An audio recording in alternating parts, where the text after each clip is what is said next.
Really want it. So the biggest thing is basically take all the proposed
Okay, folks, we're going to start. We only have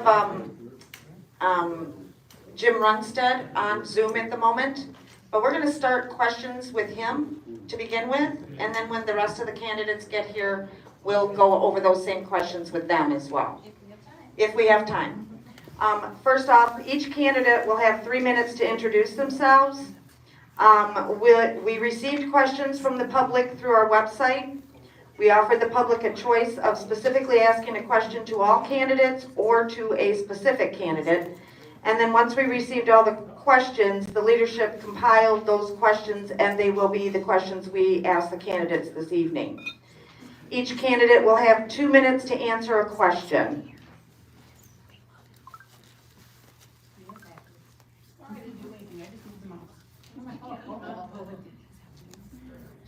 All attendees are here to listen to the candidates answer questions.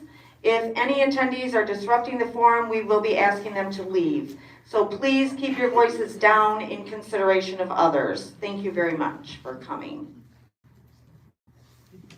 Bathrooms are through the doors, double doors to your right, those double doors in the back. The forum will end at approximately 7:15 p.m. This will allow for your private questions to be asked to the candidates, purchase merchandise, and help us clean up the space. Obviously, we weren't expecting to have 2 of the 3 candidates on Zoom this evening, so therefore it is going to be a little hard for you to reach out to them in person. Okay. We must be out of the building no later than 8 p.m. Therefore, if you would like to purchase merchandise or make a donation, please do so by 7:45. Thank you. And we're going to begin now with Jim Runestad. Hello, everybody. I really wish I could be there to meet and greet you, but I guess this is going to be the second best. I know I have Bernadette there, who certainly you can all get to know how wonderful she is. And just a little bit of background on me. I was born on a farm in Genesee County. Learned a lot of work ethic there. It was sun up to sundown, 6 and 7 days a week. Went to college for a teaching degree and a teaching job, so I went into financial services. Met my wife Kathy. We've been married for 27 years. We have 5 kids. We were foster care parents, and we have 15 grandkids, all within 45 minutes of the house. So we have a very busy house with Kathy keeping track of all those grandkids. So when I was in financial services, I had my own company. I learned how to sit down with clients who sometimes invested $20, $30 billion with me to fund an annuity. They have to slide that check over for me to invest and have that trust, which has been very helpful in fundraising. I was one of the top fundraisers in office, not in Lansing, because so many of the votes, the money comes from voting the wrong way. So I wasn't going to do that, but I sat down with the people in my district who believed in me and wrote me sizable checks. When the state party said they want $15,000 from 6 different people, I raised that the very next money now almost 4 months ago. So that's been very helpful to me. In my time in office, I've been ranked among, if not the most conservative in virtually every ranking. There's like 8 different rankings of national groups that will rank state legislators.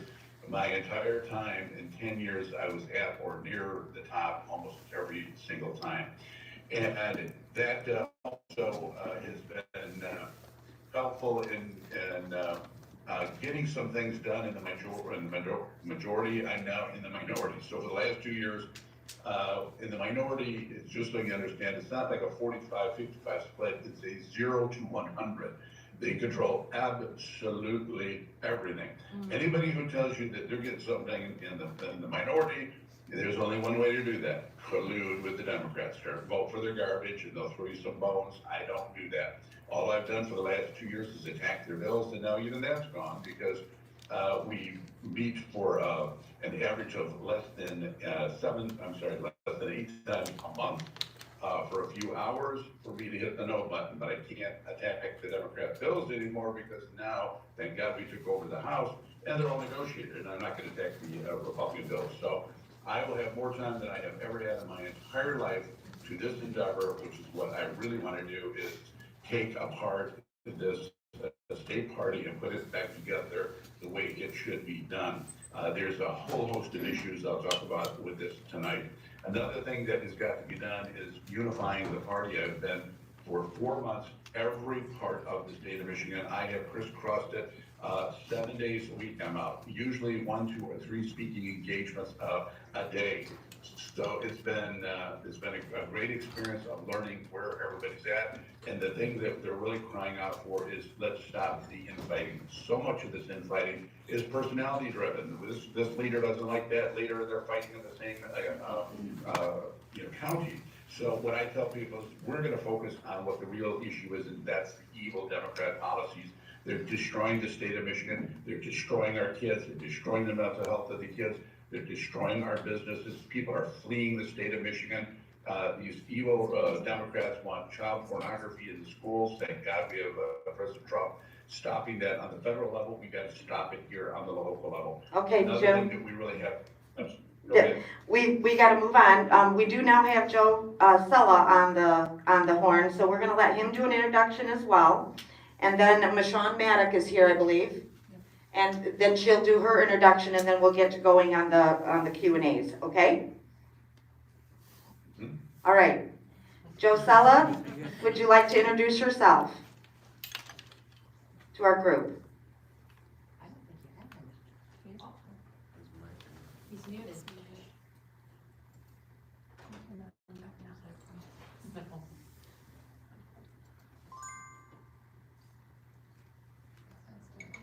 muted himself. I'm here. Oh, there you go. Almost there, sorry. Hello, everybody. Hi, Joe. Would you like to introduce yourself to our group here? You have 3 minutes to do so.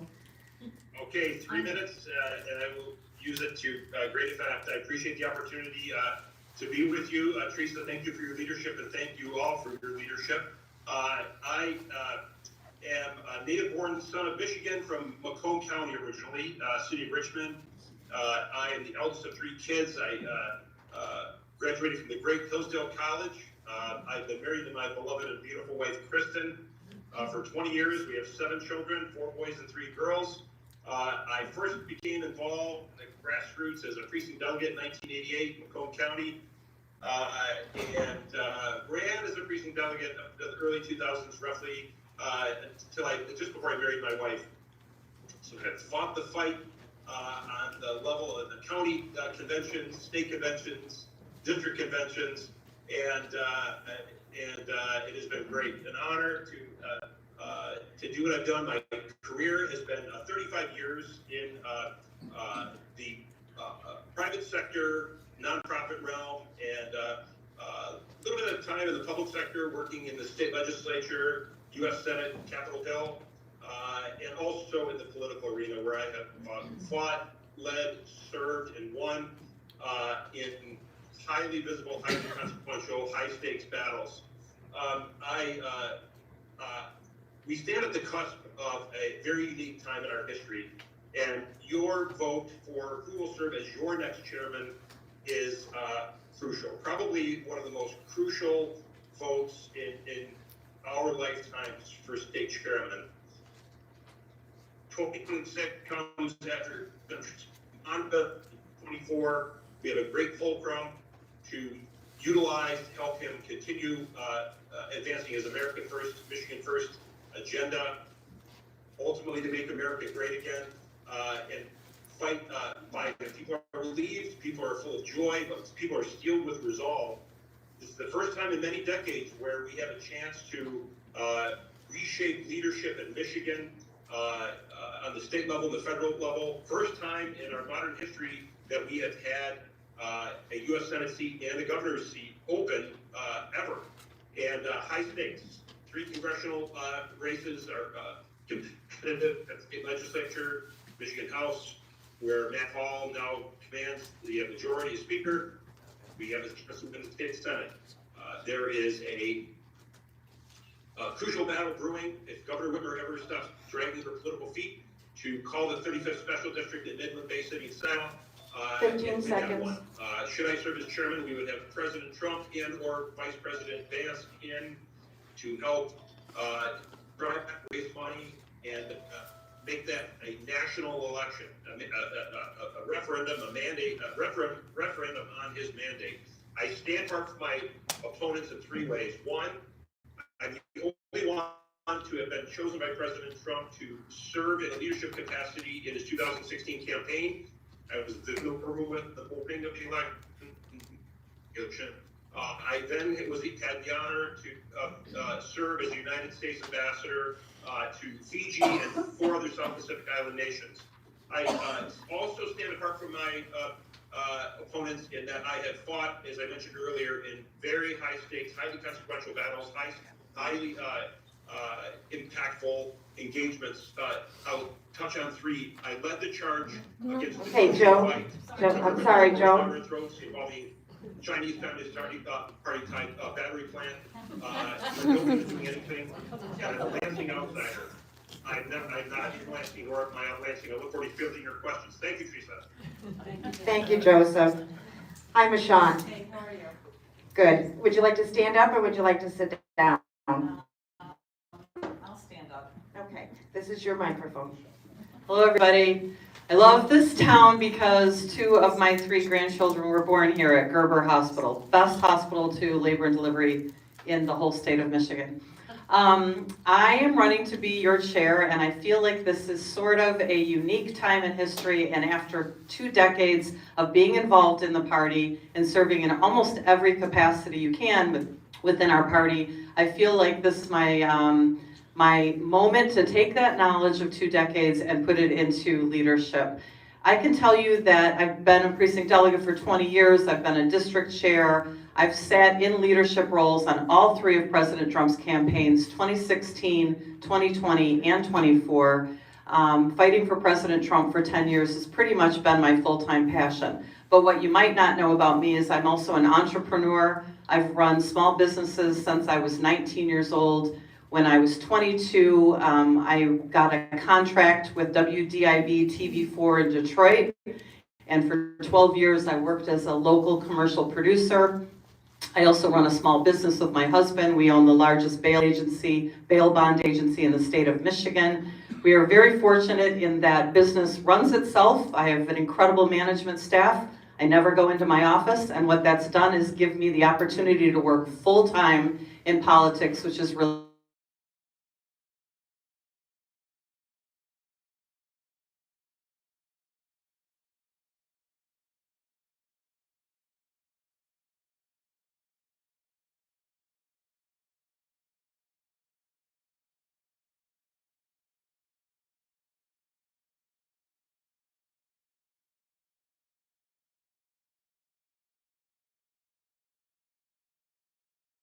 serve Michigan Republicans in this cycle than any other time.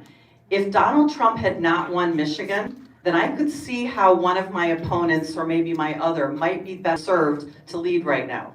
Because I would be in agreement. I would say, okay, Trump can't win Michigan, so why not put a more establishment, maybe at one time never Trumper candidate in this role? But Trump did win Michigan. Michigan is a red state, and we can keep it a red state. And I think the way to do that is to choose somebody who has been loyal to the president without question throughout the entire 10 years that President Trump has been involved. And that's me. So I really hope that you trust me and that your confidence is in me, and I'm ready to work very hard for you. And I ask for your vote. Thank you, Meshawn. I want to ask the audience a minute if you can hear the candidates off of the television screen. Is it loud enough for those in the back? I can turn it up somewhat. Okay, everybody's good? All right. The first thing I'd like to say, thank you everyone for coming. All the candidates have been introduced. They each have 2 minutes to answer the questions that we ask. I believe it is in me to believe that this is the most crucial election. Michigan is in the toilet. We need a governor to right the ship. We need a senator in the Senate. We need a good Secretary of State. We need a great Attorney General. And we need to flip the Supreme Court. So one of these 3 candidates is going to either help us get there or we're going to lose again. Now, the MIGOP has been good at losing elections for us. So our questions are going to be, what are you going to do to win our elections? So most of them aren't all that, but that's where I'm at. I want to know what's going to happen and how are we going to move that ball to get us down the court so that we are in a winning position instead of always in a losing position. So the first question is going to go to Joseph Cella. And I'm going to ask the same question to each candidate, but I'm going to do them in different orders each time. So the first question is, Joe, if you become chair, what role will faith play in your decision making? 2 minutes. That is a faith, as an F-A-I-T-H. Yes. Yes, faith. Thank you for asking. I think possibly the greatest question that I've been asked in the time that I've been in this race. When it came to getting the call, after a call from the White House to serve as ambassador to Fiji, actually I had to scramble the night of the election in 2016 to, okay, where could you, when the offer came, where could I go? And I submit 3 names of possibilities where I could go. 3 days later, Fiji was at the top of the list. Where I was praying, discerning, talking to my beautiful beloved wife, where could I go, lead and serve and have an impact? I thought the greatest place would be one where there were Judeo-Christian roots, people of faith, and larger than average family size. We are people of faith. I happen to be, I'm a Christian, I'm a Catholic, and there was no better calling card to have than that common bond. That was an immediate binding agent, a bridge building exercise, quickly followed with connecting with civil society. Jesus is my Savior. He is the source and summit of my faith. And, I know how to diplomatically handle myself and engage with people, even though they may be of other faiths. But sometimes it's the old adage of preaching the gospel, if necessary, use words. I will, my faith is cornerstone, do all things legally, morally, and ethically, and treat all people with dignity, worth, and respect. Thank you for the great question. Thank you, Joe. Meshawn, if you become chair, what role will faith play in your decision-making? Faith plays a role in every single decision I make. I am a born-again Christian. I was raised Catholic, but I was radically saved when I was 42 years old. We've been very involved with our church. We raised our kids in the church. We both volunteered there every single week for 15 years. My husband drove the church bus for our youth ministry, and I worked in the nursery. I pretty much use faith as sort of my standard for everything I do. I prayed when I walked in the door to this room tonight. When the morning I wake up, I ask for God to put the right people in front of me and for Him to order my steps. So faith will play a big part. But I can also say that as somebody that worked really hard to build different coalitions, I don't feel like the party is a place to exclude anybody. So while that's my faith, and if I am the chair of the party, that's personally how I will be praying to my Lord and Savior. I also believe that we cannot shut out, and we should not be shutting out any faith from our party. We won this last election by building on coalitions of people that I had never understood before. We reached into the Indian communities, which are very strong family values. I did 4 different events for Donald Trump and his surrogates. Hindu families who love their children, love their homes, very strong family values, do not want porn in their kids' schools any more than the Christian families that I worked with wanted.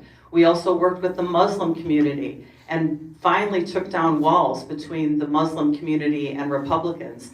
Again, these families did not want pornography or wokeism taught to their kids. So there are ways to reach people of other faiths and to find common conservative values that I think will bring us all together, and I'm not going to shut any of those people out.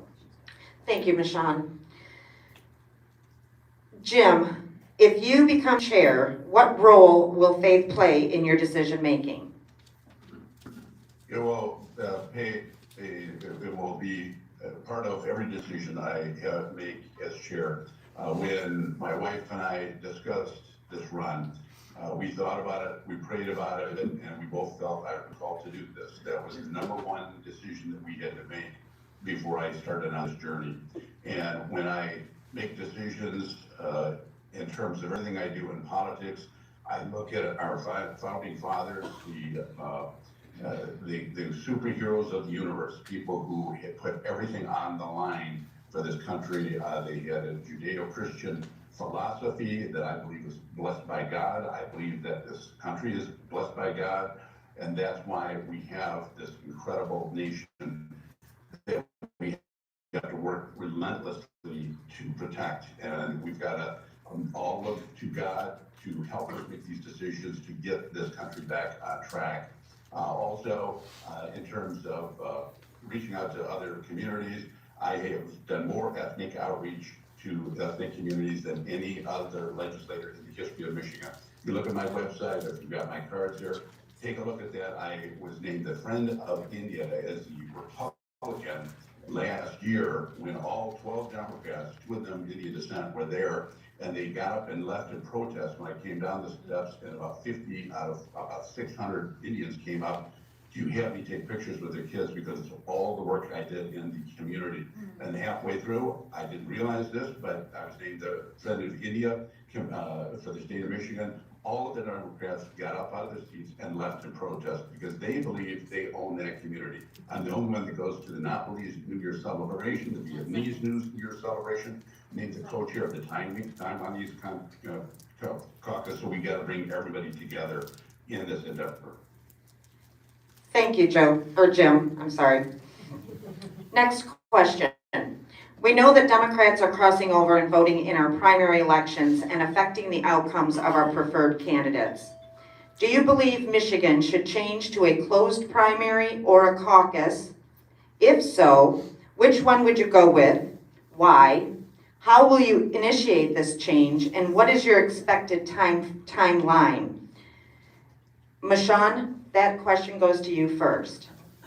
Thank you. My husband and I have been fighting for closing primaries. That was literally the sign tattooed on my husband's car door when he very first ran for office back in 2014.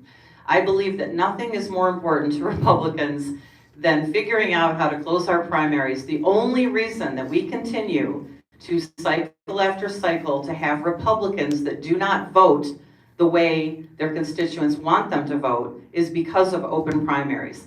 Democrats cross over and choose the most liberal and the easiest to pick apart people every single cycle. We have conservative Republican seats where the entire body, the entire state house district or the entire Senate district is very conservative leaning, and yet sometimes we have Republicans that vote with Democrats. And people wonder why. This is the reason why. I also know, because it's something that's passionate, that the party chair alone cannot do this. And so I'm not going to make any promises to you that if I am your next Republican Party chair that we can close our primaries. Unfortunately, until we win back the governor's seat and have a governor that wants to close our primaries, win back the full Senate majority and have a Senate majority leader that wants to close our primaries, same with the House Republicans and a state party chair, all rowing in the same direction to vote for this and change this in our Constitution, it's not going to happen. So that's another reason why we need to work very hard this cycle to elect true conservatives so that we can get the ball rolling. I can tell you that as your party chair, I will always be messaging that this is a goal that I want to have happen. Thank you, Meshawn. Next up would be Jim Runestad. That same question. Thank you. I've always been a huge supporter of closing the primary. I think it's completely outrageous that we have Democrats coming in and voting in our primaries. It's why we have a lot of outcomes that we have that would be stopped if we close the primary. As to your second question, doing in a caucus, I have talked to a lot of people about this, and there is concern that you could have somebody piling literally millions and millions into recruitment of delegates for even worse mischief. The moneyed interests out there are very often going to take advantage of things like that to maybe pour millions and millions into recruitment, millions into getting certain delegates elected, so we could have just as much mischief doing that. So I'm not persuaded that that's a solution to the problem. But I also believe, along with closing the primary, we need to have partisan races for school board candidates. It is outrageous in Oakland County, the number of school board candidates we have that run as a more moderate person, somebody focused on education. They get in and they're far left candidates. The vast majority of our candidates are far left candidates, and they're doing that by lying to the voters. They have the unions work to get them in. If we have true partisan races, I think we could get a lot more of these school board races. Thank you. Thank you. Joe Cella, same question for you. Yes, the way forward is through closed primaries. Those caucuses can be volatile, as Senator Runestad wisely pointed out. So I think you may recall my earlier point about the consequential nature of this upcoming midterm. Vital that we win control of the governor's office, the attorney general's office, secretary of state's office. Look at the woke lunatic agenda poured forth that from those three office holders. The two-tier system of justice that's been hammered down on us, totally unconscionable. The irregularities in the 2020 election. You look at the 2024 election and the voting that took place by the Chinese National University of Michigan. Many, many things need to be fixed. This is but one. It's important until you have the state legislature engaged on this. If I think the Republican Party, I will use that position as the bully pulpit to hammer home this point until it happens. Thank you very much.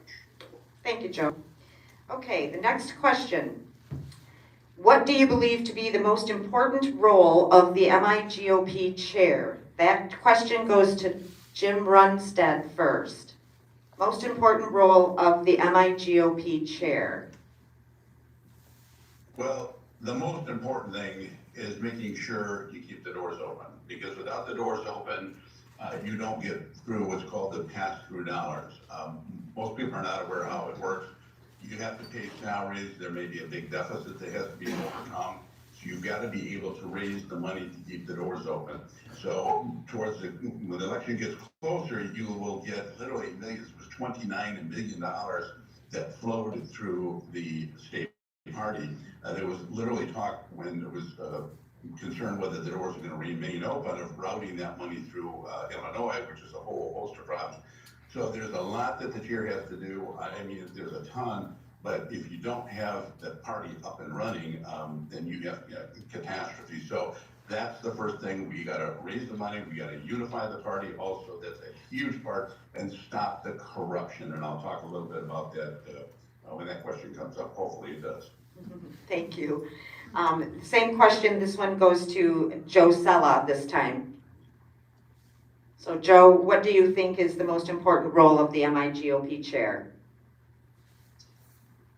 The most important role of the next chairman of the Michigan Republican Party is to serve as a leader that has the judgment, temperament, and character to lead the organization to do one thing, and that is to get Republicans elected and Democrats defeated in key races across the state, on the federal level and state level. In order to do this, you need to have best practices within the party, and that I would posit to you two things. One, have the business operations, the front office operations operating like a business on a movement. This is a beautiful movement that President Trump has fashioned, Make America Great Again, and we have a great opportunity to use that as a fulcrum to win up on the ticket in Michigan. I have the honor. He believes my plan, and I have unique confidence in donors in Michigan, up and down Michigan, and out of state in my ability to raise funds, and I will do that. And our plan is rolling out tomorrow that Jessica Barfield and I have, and I think you'll like it. And Thank you, Joe. Meshawn, same question to you. It's hard to put just one thing. So like the people running also for this, I'm going to mention a few. I think first off, incredibly bold, fearless messaging coming directly from the leadership of our party is desperately needed. I feel like it's something that has been sorely lacking. I don't want to apologize for using strong words, for calling out Democrats when I think they are communists, for calling out some of the woke ideas that have come out of the Democrat Party, of the horrible legislation that they have just inflicted on us for the last 2 years.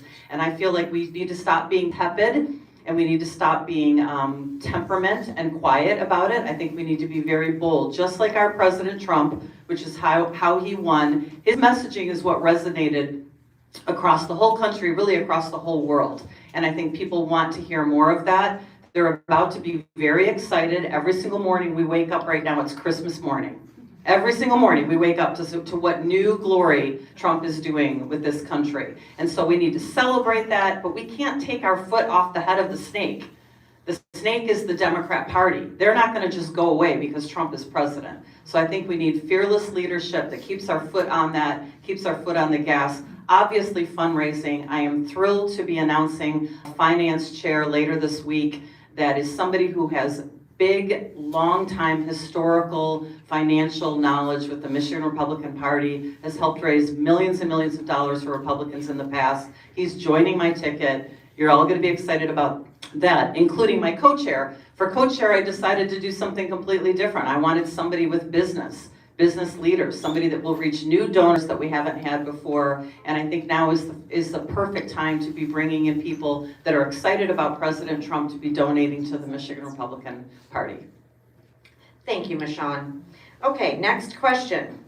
One of you will be the next MIGOP chair.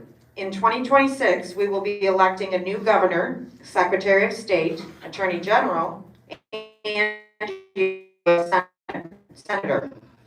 What is your fundraising money raised for them campaigns and help them win their races? That goes to Joe Cella first.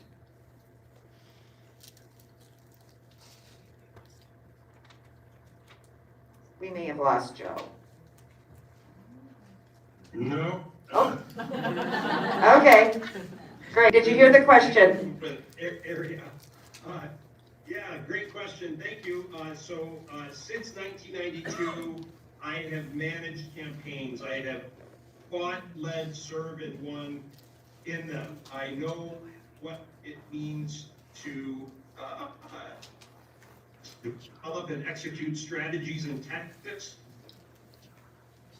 Applies the grassroots, forge messaging, and I would do just that as chairman.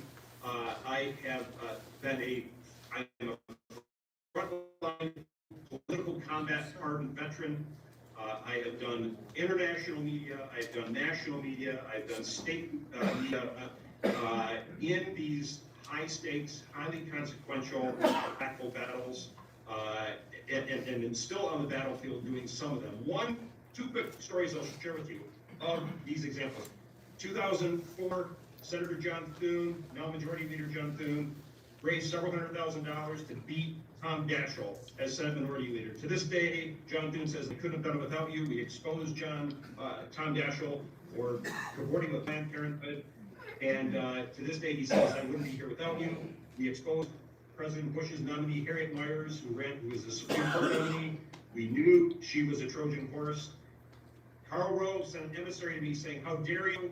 And I said, you know what? I do it all over again, taking up the establishment, because I'm sure you're happier having Justice Alito than Justice Myers. And he didn't say anything because he knew I was right.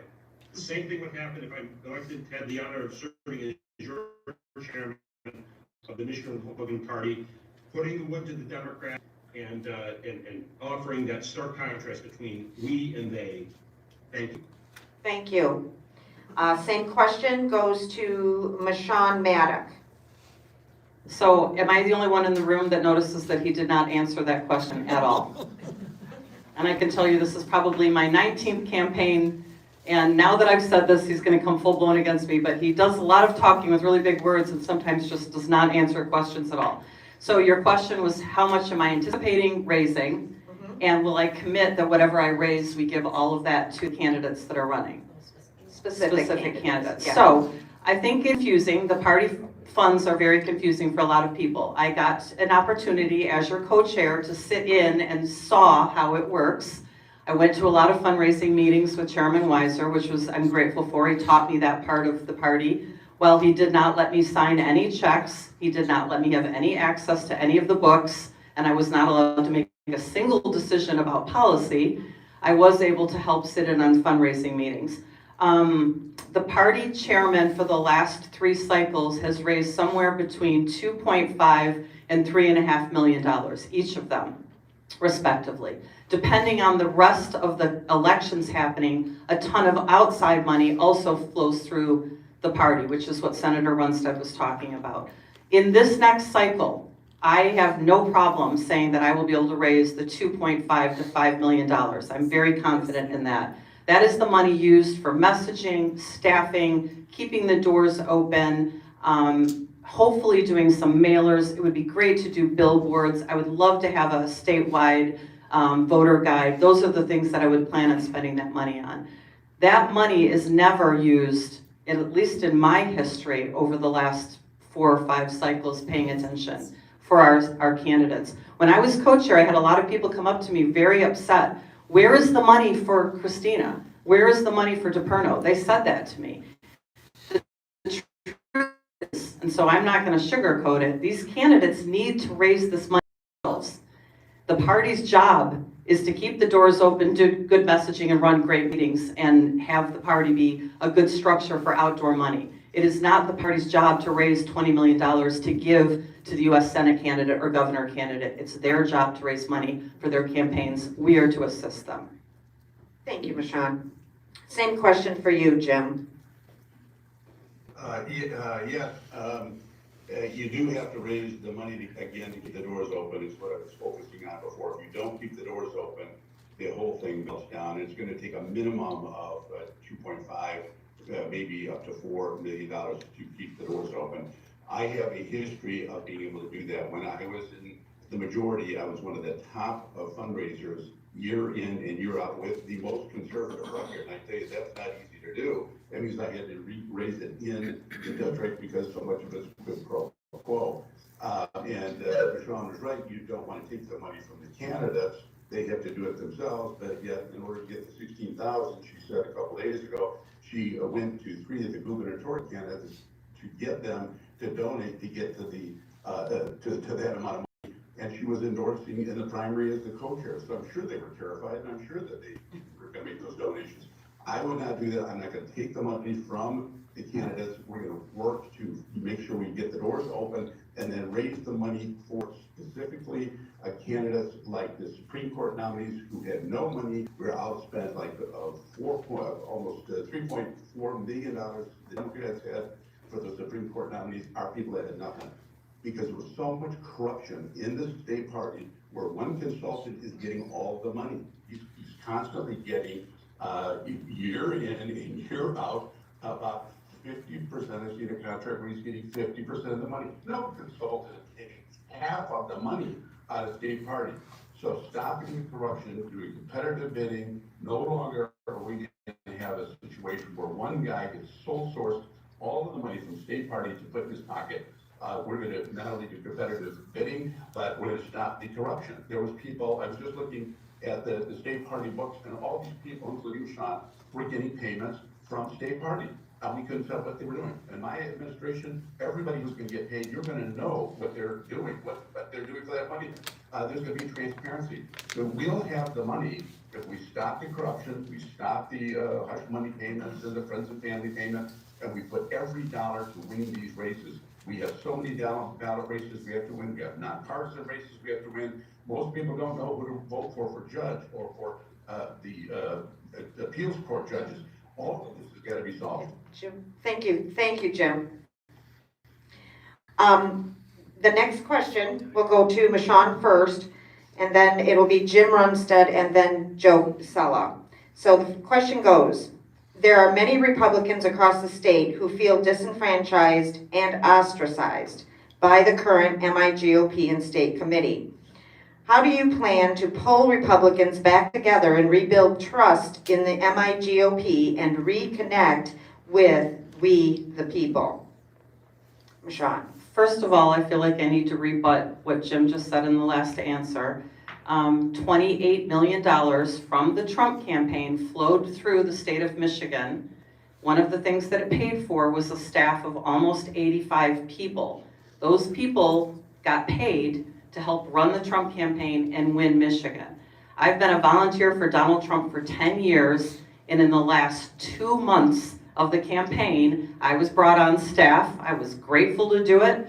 I helped run a ton of events with surrogates, and I was paid $7,000 in September and October. Jim knows that, 2 months out of 10 years. I'm proud of it. We won Michigan for Donald Trump. As far as disenfranchised people in Michigan. I can tell you that as an activist in every single level of the grassroots, I have been part of slates that were set aside and told you are not going to state convention. I know exactly what it feels like. When I was in the 11th district, we had 111 people that ran a slate. We had 98 that ran another slate. It went in front of the credentials committee and our entire 111 were told, sorry, you can't come to convention. It was devastating. I've also known that we don't quit. We could have walked away. I've seen tons of delegates quit and walk away from the party when they're frustrated. The truth is, we're Republicans. We're very bold. We're very opinionated. And my answer is don't quit. Stay involved. Go out and recruit more delegates that think like you and come back next cycle and win. Because I've lost many times and I've won many times. And I can tell you it's the people who stay involved that are the ones that help Republicans win. Thank you, Meshawn. Joe, that same question to you.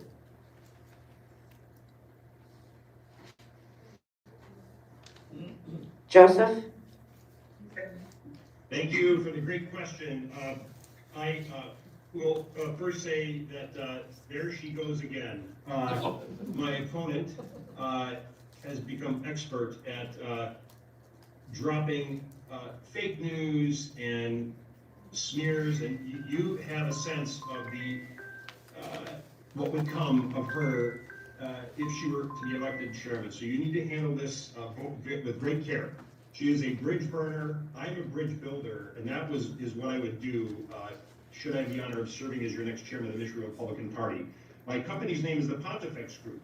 That means bridge builder. It's what I have done, it is who I am, and it's what I've done with great success. I would abide by the adage of President Reagan, my 80% ally is not my 20% enemy, and there are great opportunities. I've transcended the tumult, the chaos, and the disaster, the drama that my opponent that I referenced earlier has been a part of, and I don't need to be lectured by her in terms of raising money or spending money. I know how to do it. I would do so efficaciously. I have a winning track record of doing that very, very specific thing across the country and Michigan, and I would do so again. And I will say that she does not have such a track record. She has a losing track record, and is because she does not have that record, she is subjecting Senator Runestad and I to unfortunate mistruths, half-truths, and misinformation and disinformation, and it's a disgrace, and I'm sorry you're being subjected to it. I will rise and fall on my own merits, and thank you very much. Thank you, Joe. These next three questions are going to be individual questions. So they will each be specific to one of the candidates. So this first question is for Meshawn. Oh, I'm sorry. I thought Jim did answer. Oh, go ahead, Jim. I'm sorry. I must have messed up here. I was gonna say something, I thought I'll just let it go. If you just tell delegates that feel like they have been disenfranchised, just hang in there and bucket up money and just, put up with it. No, that's not correct. We have lost about 1,000 delegates. We were just looking at the numbers a few years ago. We had 8,000 delegates. It's dropped down to around 7,000. People are leaving because they feel like their voices are not heard. And so the first and foremost thing we have to do is make sure we're following the rules, and very often they're not. What I hear from delegates all the time is let's follow the law, which is a duly elected delegate must be seated and vote. And that's not always been happening. I've been putting this out in writing. If I am the chairman, we will follow. The duly elected delegate will be seated and vote. Second to that is what we've had a lot of times in these conventions are catastrophes, where in the run-up to the convention, there's different people, different groups that feel that things are not being done properly. I would sit down with these various group leaders and say, what do you see as the issues? Well, how can we make everybody here comfortable? You can't always do that, but I've been doing this for decades, getting people in the room, stakeholders, and saying, if you listen to what their concerns are, can you negotiate something that makes everybody comfortable that we're going to do this right? I don't care who wins or loses. The process is gonna be fair, the process is gonna be right, let the chips fall where they may. That's what people wanna hear. They don't wanna hear, just stay involved and look it up, buddy. No, you've gotta be, really listening to what's going on. There's a lot of delegates that are now fleeing. We need to get more people involved. We get more delegates, not less delegates. And what I'm describing is a lot of what we're seeing that has to be solved. And so I will work relentlessly to make sure that the delegates are empowered, they are enfranchised, and that their voices are heard so that we don't have this division. Thank you. Thank you. Okay, now we're going to go on to the individual questions. The first one will be for Meshawn. You served as co-chair with Ron Weiser in 2020 and 2022 for the MIGOP leadership. When we lost the governorship, the Secretary of State, the Attorney General, and the Supreme Court in 2022, I'm not sure about that one, but okay. People haven't forgotten that our state has suffered. Is there anything that you would do differently than that last administration? Sorry, I read that wrong. I mean, first of all, we got destroyed in 22 because of the proposals, and everybody knows that. Prop 1, Prop 2, Prop 3, having every little woke girl show up at every college campus and stand in long lines to vote is entirely how we got slaughtered. If my opponents, which they do, want to blame me for 22, that would be like blaming our current co-chair, Melinda Pago, for winning Trump in Michigan. Now, Melinda did a great job and worked really hard, but we can't give her all of the credit. As co-chair, I have very little power. I fought very hard for Donald Trump in 2020, the same as I did in 26, the same as I did in 24. I think the only thing I would do different if I went back is I would probably have demanded a little bit more access from my chairman. But I didn't know what I didn't know, and I've learned from that experience. That's why I'm running to be your chair right now. Thank you. Joseph, this question is for you. You were an ambassador to Fiji under the first Trump administration. Have you supported Trump from the beginning, and how have your experiences qualified you to be MIGOP chair? Yes, so I supported President Trump in all 3 elections as a donor and as a voter, voting yes to President Trump in all 3 cycles. Now, I will tell you that my support began in June of 16. I had some concerns. I expressed it in a letter. I talked to friends who were leading the campaign before we got on with the heat of the convention and the fall race. They eased my concerns.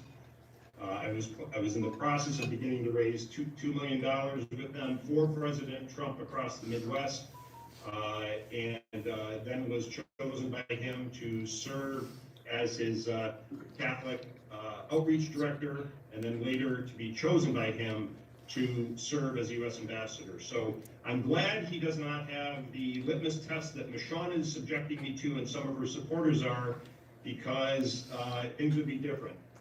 I stand in good company. Kellyanne Conway said some things far more sharp than I and some others did. My fellow co-founder of Catholic Vote, Brian Birch, did as well. And certainly Senator Vance said far greater tart things than the 3 of us combined. Guess what happened? Kellyanne Conway went on to the West Wing to serve as a senior counselor to the president, is still a trusted advisor. Brian Birch, my close friend, has been honored by President Trump, having chosen him to serve as U.S. ambassador to Vatican. And Senator Vance is now Vice President Vance. So any perceived sins by Meshawn or others, those were absolved by President Trump through his selection of us. And for all of us, I know it was the highest honor in our life to be chosen by him. We have confidence by him in our judgment, character, temperament, and ability. Thank you very much. Thank you. Jim, this question is for you. There are people who are concerned that you currently serve as a Michigan senator and also want to be the next MIGOP chair. Understanding time constraints, without resigning from your Senate spot, how will you reconcile these 2 positions? It's the question I get asked most, and the time constraint one is the one that I think there's the most misunderstanding about. We meet less than 8 times per month. We start at 10, usually by 11:30 you're out. People think, well, then you get on with all of your other senator duties. In the legislature, it's 55-55 power sharing. It's 100% to 0. The Democrats control absolutely everything. That's why you saw the Republicans get up and lame duck and walk out as one. Why? They have no power. You don't control one thing. You don't control the committee. You don't control who goes on the committees. You don't control the floor. You don't control the bills. Every single bill I put in immediately goes to the Death Committee, and that's where it stays. It never is going to come out. So for me, that bit of time that I have to be there, putting in, hit the yes and no button, I will go from that to doing what I do the best. The most media of any senator by far. Many months I do more than the whole Senate combined. TV, radio, print. I get invited onto all of the major shows because of my communication skills. My social media is the #1 on the Republican side. I had one of my speeches go to 14 million viewers attacking Benson. So what I would do is everything I'm learning in Lansing, it will go out like no other chairman has ever done. I will know everything they're doing and attacking them relentlessly. I put in 80, 90 hours a week. Everyone who's ever known me back to a kid, that's my work schedule. I will be doing this relentlessly, round the clock, to make sure that it is the most effective state party that it's ever been in the state of Michigan. Thank you. Okay, next question is for everybody. So this one is, the first part of it will go to Jim Runestad. If you lose, will you affirm the delegates' choice by supporting the duly elected chair to help them best succeed? And if so, what form would that commitment take? Well, yes, I would perform this. Certainly the delegates' choice, and congratulate them and help in whatever method that I can. I would have a lot of time on my hands to engage and help any way I can. All right, you all set? Same question for you, Joe Cella.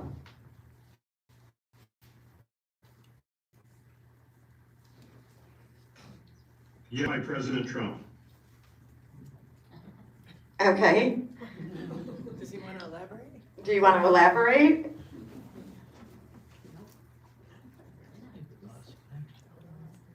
Okay. Meshawn, same question.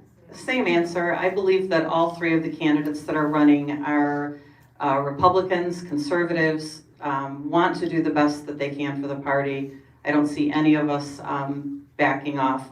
I have worked very hard for Republicans for decades. I will do that whether or not I am state party chair or not. I will still be fighting for delegates, fighting for Republicans, and working for our candidates to win.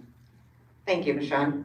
Okay, this next question will start with Joe Cella. So what ties do you have to big donor families, and do you consider these ties possible conflicts of interest?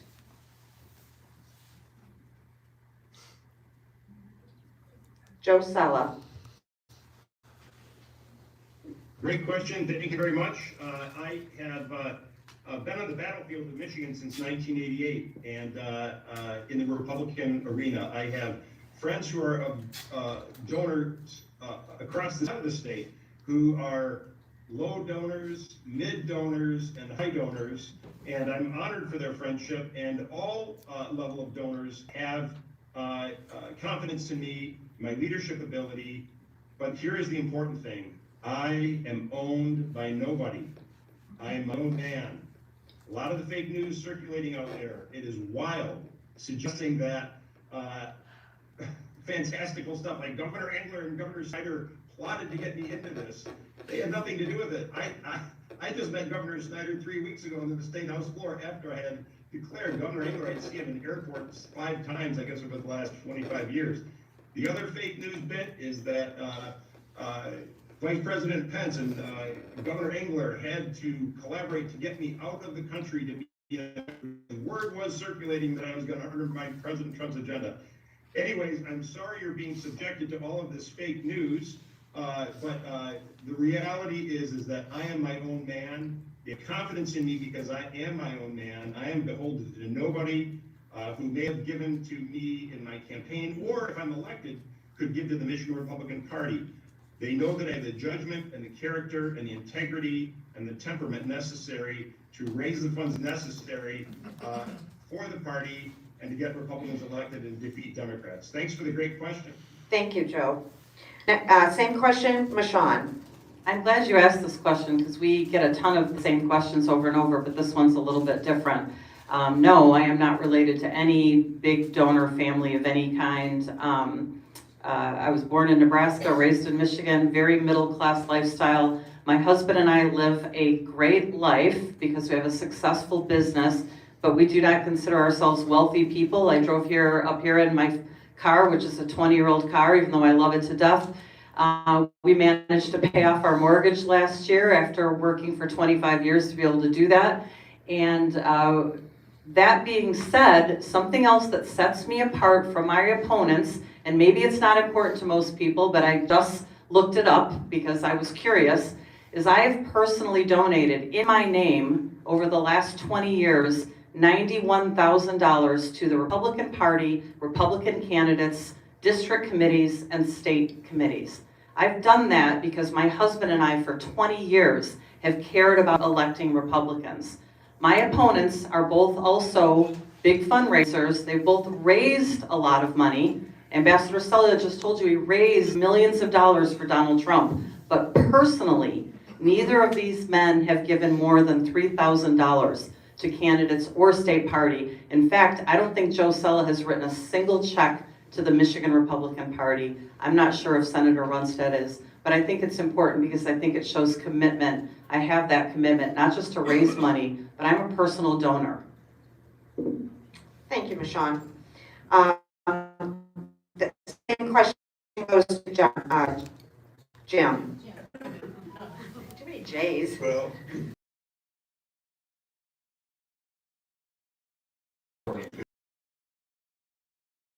next day, months went by without raising that money. Meshawn told on tape 3 different times she raised $18,000. The policy committee met 3 weeks after that and said she had $13,000.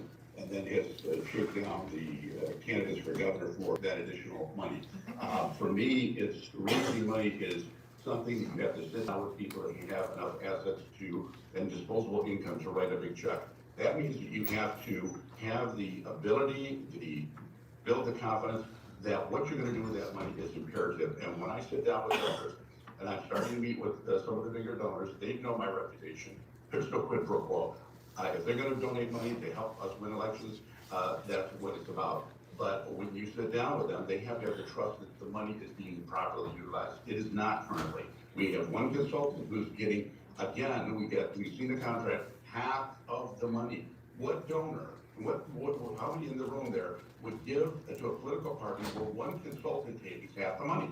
So the first thing I'm going to do is competitively bid. We're going to get an RFI to find out every Republican vendor that can do a job, whether it's print T-shirts or it's social media or it's sending out postcards, and we're going to competitive bid. That's the way every little school does it, every small business does it. You competitively bid to get the best job for the best price. That's not been happening. All of these people are getting this, these thousands, 7,000 a month are going to be gone. So the donors are going to have the confidence that the dollars that go to the party are going to be used to win races like that horrible loss we had for the Supreme Court. We had 2 great candidates. We had 2 very challenged Democrat Supreme Court nominees. They slaughtered us because they had no money on our side. Thank you very much. At this point, we're at 7:15. I think we wanted to end the meeting now so that you guys could talk with the candidates, so maybe, I don't know how we, pardon? Yeah, okay, why don't we do a closing statement for each one of them? Meshawn, would you like to go first, or would you like to go last? You're here, you're the one that's here. How about in the middle? Okay, that works. Okay, Jim Runestad, would you like to go first? Well, we'll put you first, do a closing statement for the group, and tell us why you deserve to be the chair of the Michigan Republican Party. The reason I deserve to be the chair is of your other two opponents you're hearing from. I have a record. The record is one of telling people what I'm going to do and doing it. Starting all the way back to the county commission, the first bill I put in was E-Verify to get rid of illegal workers. It was 4 months of battling the executive against me, most of the county commissioners against me. I pounded them into submission. They eventually passed that bill and got rid of thousands of illegal workers. From there, I went to the House. I told people, this is what I'm going to do at the doors, and they saw I did it. When I went to the Senate, I said, this is what I'm going to do, and they saw that I did it. And I'm telling everybody here, what I've told you now about what I'm going to do in this party is what you will see I will do.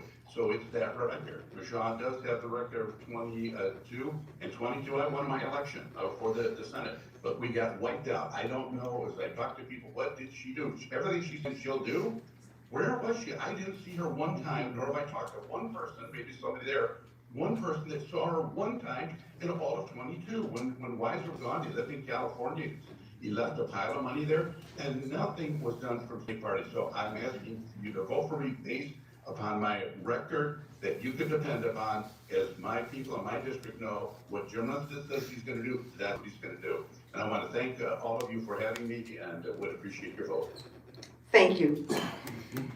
Meshawn? I don't think that I would say that I've done anything to deserve your vote. I don't think any of us have necessarily done that. I do think that my activism and my involvement with the party may have helped me earn your vote. And so it's based on that experience that I think I would make a good party chair. Listen, I didn't bring any handouts. Everybody hands you handouts, and all of our handouts all say the same things. A ton of questions that are asked, we all answer the same way. And the reason that I am under attack from my opponents is because I am the only one that thinks if you're taking time out of your busy lives to be here to make this really important question, you should pay attention to the things that separate us. So I'm willing to take the arrows or accusations for things that I may or may not have done. But I think you should know that I'm running against a man who says that I'm lying, but not a single thing that I have said about Ambassador Cella isn't something that I can show you on paper. It is true that he was only an ambassador for 12 months at the very end of Trump's administration. It is true that he said horrible things about President Trump, but then came to his senses because of Mike Pence. It is also true that in 2020, he further betrayed the president by calling out the insurrectionists and the attack on the Capitol. That was in print.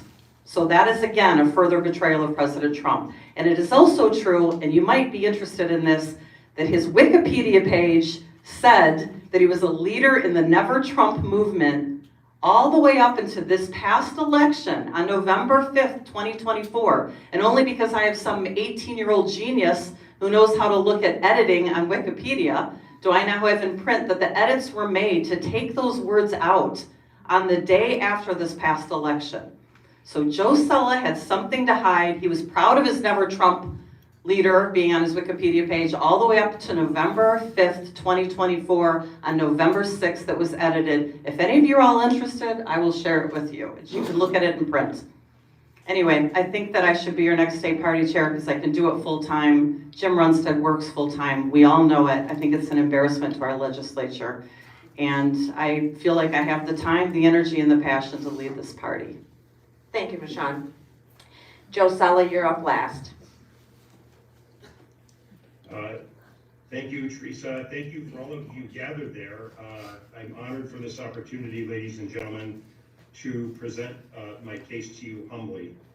I come to you to make my appeal to serve as your next chairman of the Michigan Republican Party. I'm not presuming anything. I don't deserve anything. I want to earn your trust to serve in this very important capacity. I come forth to you with humility. I come forth with a sterling track record of the judgment, temperament, and the character, the leadership skills, whether it's fundraising, communications, developing and executing political strategies and tactics from the state representative level to the presidential campaign level, and independent issue campaigns, fighting, leading, serving, and winning. I bring that to you. humbly to serve as your next chairman of the Michigan Republican Party. I'm proud to say that I was so for President Trump that the Democrats in the U.S. Senate held up my confirmation with a never Trump senator, like former Senator Bob Corker, took stripes on my back and buckets to my face from him, from former Senator Bob Menendez. I endured it and had the honor to serve as United States Ambassador for President Trump because he chose me to do so. It was the greatest job I had in my life, honor representing our country, our principles, and advancing our interests across the Indo-Pacific, including countering the threat from China. Ladies and gentlemen, this is a very consequential vote, very important election cycle. And I have the right stuff that is needed for the Michigan Republican Party to be rebuilt and to make the Michigan Republican Party great again in 2026 as we help President Trump make America great again and advance his America First and Michigan First principles. Take care and God bless. Thank you, Joe. I'd like to thank all the candidates for coming tonight and helping us see what we could see in regards to each one of their personalities, their qualifications, and their tenacity. They had some good tenacity tonight. So anyway, thank you candidates for showing up and coming. Teresa, will you start the slides? We have just a little bit of stuff to take care of at the very end here that we want to thank you, Meshawn. Thank you. Yeah.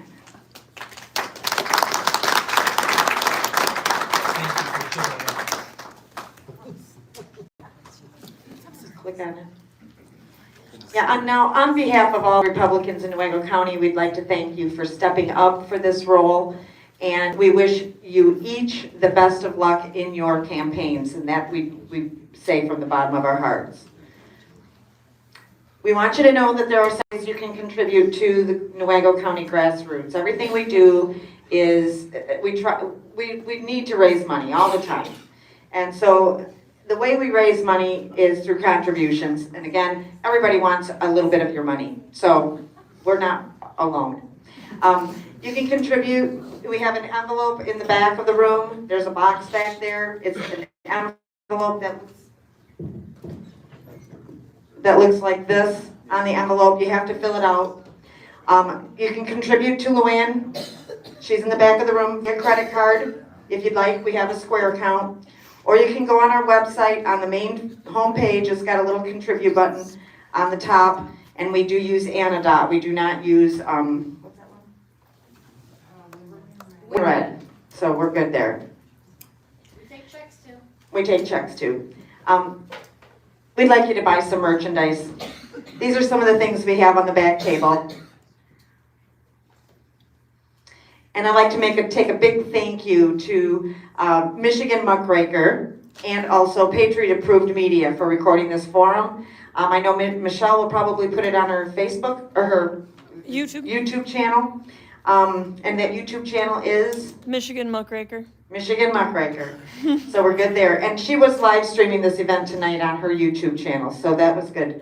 And Patriot Approved Media, he's video recording it. He likes to edit the recording so it's not so whatever. Like mistakes like this, you know, when I make those.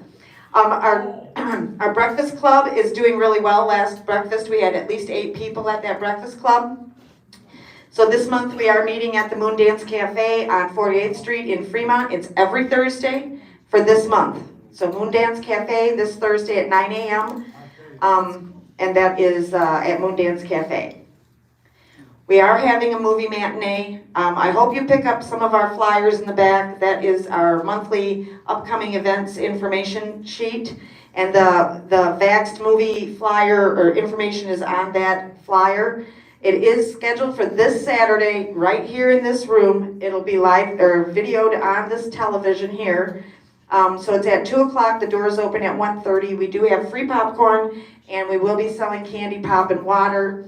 And we are asking for a minimum $5 recommended contribution. And you can watch the trailer to the movie at newaygograssroots.com/movie. Simple. newaygograssroots.com/movie. We're gonna be showing all three of those, so this is the first movie in the back series, so, we'll show this one, and then we'll pick a later date for the second one, and then eventually the third, so. And those of you that are scheduled to go, or that are the delegates that got, that are on the slate for the convention, please remember to go. February 21st and 22nd, obviously, you know you were on the slate, so that's where the convention is. And our next meeting is March 10th. We want to thank you for your attendance this evening. Stay warm, be safe, and we want to God bless all of you. Go ahead, hand up. Oh, I'm sorry, Joe. What time does it start on the 21st? I haven't been able to figure that out. At night, the Friday night? Yeah. I don't know. It's 7. Randy, 7? 7. Do you guys have, Joe, I didn't get my packet, I've searched, but John Llewellyn's 2 seats behind you, you need to Yeah, I didn't get get your your packet. convention packet. If you haven't received your convention packet, you need to get it before you go on. does anybody have any questions? We do have the, chair, or the co-chair for, Jim Runestad and the co-chair for Joseph Cella. Bernadette Smith is Jim Runestad's co-chair, and is it Barfield or Bearfield? It's Fairfield. Fairfield. Jessica Bearfield is Joseph Stella's co-chair. So please, if you guys have questions and you want to talk to them, we can have them come up here, or if you guys want to, if you want to talk to You them have out them here. scheduled so people know who they are? There you go. Yeah, we have a half an hour to clean this space up. We could use some help getting the chairs put back in their spots. And